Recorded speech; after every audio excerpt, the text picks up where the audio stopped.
Hey friends, Jessica here from Northern California, and if you are new to my channel, I am here documenting my breast cancer journey.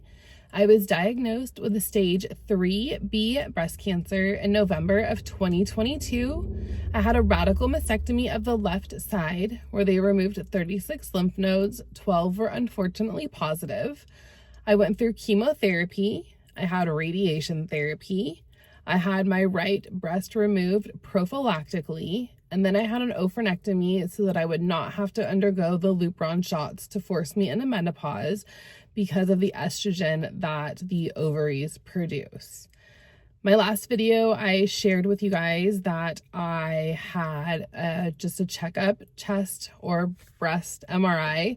And at the time, the next day, I saw my oncologist for a standard check-in, and the report had not been up yet. She looked at the MRI, but she is an oncologist, and I do understand that that is not her scope of practice to read imaging. Monday, of course, Labor Day weekend, I got the results back from my MRI as I'm sitting at the park with my kids. And they said that I had 2 seromas, one on each side, so bilaterally, and that I would hear back from my doctor the next day because it was a holiday on Monday.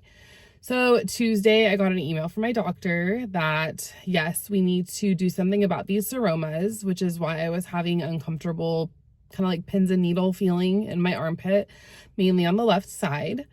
I got a call Tuesday morning that they were going to be able to see me, and Wednesday I went in, and here's how the story goes. So I went in to see a physician's assistant, and he's palpating around on the left side.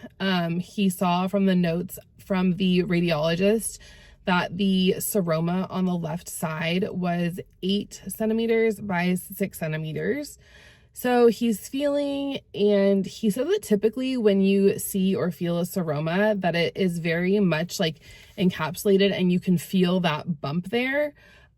He was not getting that, and it was on the left side. He was kind of in the back area, down in this area back here.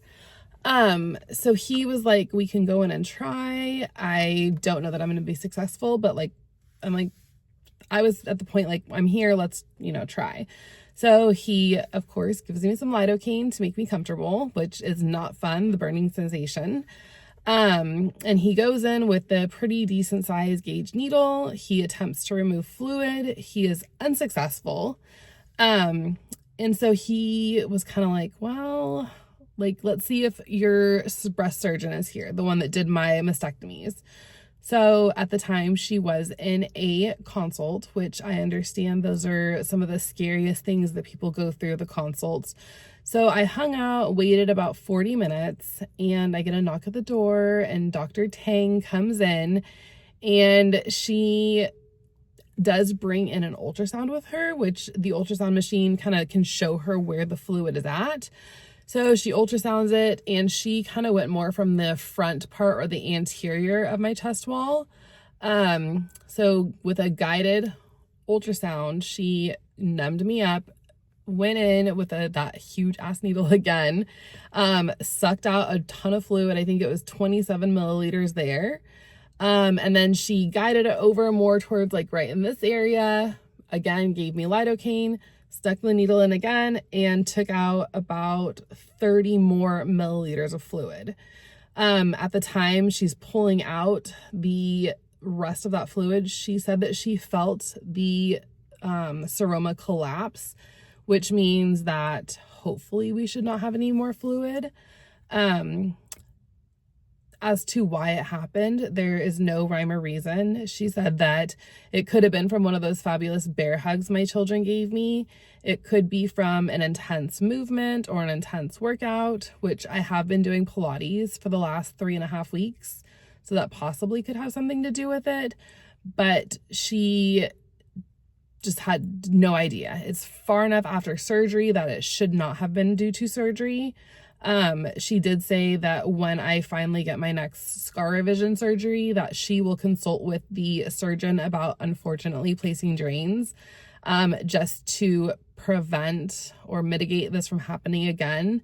And then when they do go in to do my surgery, they will make sure if there is any like casing that seroma was encapsulated in, almost like a cyst, if you will, that they will remove all that casing so that once again, we hopefully don't have this issue.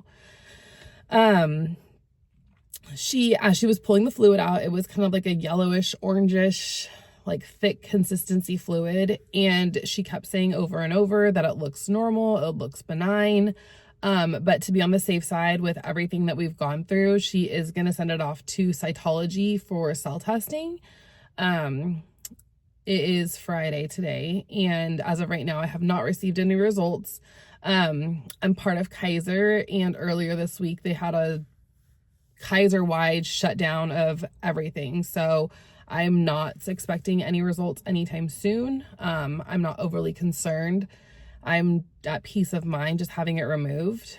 I don't know that I can say that I feel any better on this left side having it removed, only because I'm sore. It hurts, very tender from where that needle went in. But in the next couple of days, I'm going to kind of just palpate it and see if I still have that tingling sensation or if it has been resolved. So that is what happened and the excitement. I do have a photo I'm going to insert at the end of the video of the MRI image and to show you the fluid that was built up. It's a reversed image, so it looks like it's on the right side on the screen, but it was actually on the left side. But I did circle that in, I think, red for you. And then I also have a photo of the fluid that was pulled out, which might be yucky for you guys. So if that's just just stop watching now. So friends, I hope you are all doing well. Once I get those results, I will definitely make sure to update you guys. And then one other thing I did do is I reached out to my breast surgeon, the plastic surgeon, and I let her know that as much as I love her and she did a beautiful job, that I'm at the point where I'm okay seeing any plastic surgeon in the Kaiser group, and that I'm more than happy to travel an hour outside of the Sacramento Valley to be seen to have this procedure done much more sooner than waiting to get on her schedule, just because I'm done at this point. I'm ready to close this chapter, move on. I understand I will always have to go through testing, the PET scans, MRIs. The MRI they want to do every 6 months with contrast of the chest area, just to make sure if there's fluid, we need to get it removed, or if something is to be seen that cannot be seen on a PET scan because of the pins and clips, that we're on top of that as well. And then as of right now, PET scan every year. So yay. I'm glad I got it done. It was not as bad as I thought it was going to be. And I think that's just because the feeling is literally gone in those areas. I have barely any nerve endings anymore. The lidocaine was really the worst part. And then some pressure of her like getting in there, moving the needle around and trying to figure out how to get all this yucky fluid out. So I was hoping it was going to be more. I was kind of joking with my mom, like, I'm going to lose 10 pounds. But it was like ounces, if that. So I hope you were all doing well. If you have anyone you know in the situation, please share this video to them. Any loved ones, any friends, family, random people you may know, please share so that they are not in agonizing pain like I was. And my best recommendation is stay on top of your tests, because they tell us everything. As scary as they can be to wait for the results, and of course, like randomly dropping those results on a Monday, holiday weekend, when there's no one to contact, is the hardest thing. But you have to have positivity. And that's my number one motto, is like, your brain is so powerful, and I keep my brain as positive as possible, as much as possible, because dwelling on negative things only makes negative results. So friends, watch out for those 2 pictures I'm going to show you, and I will check in soon. Bye.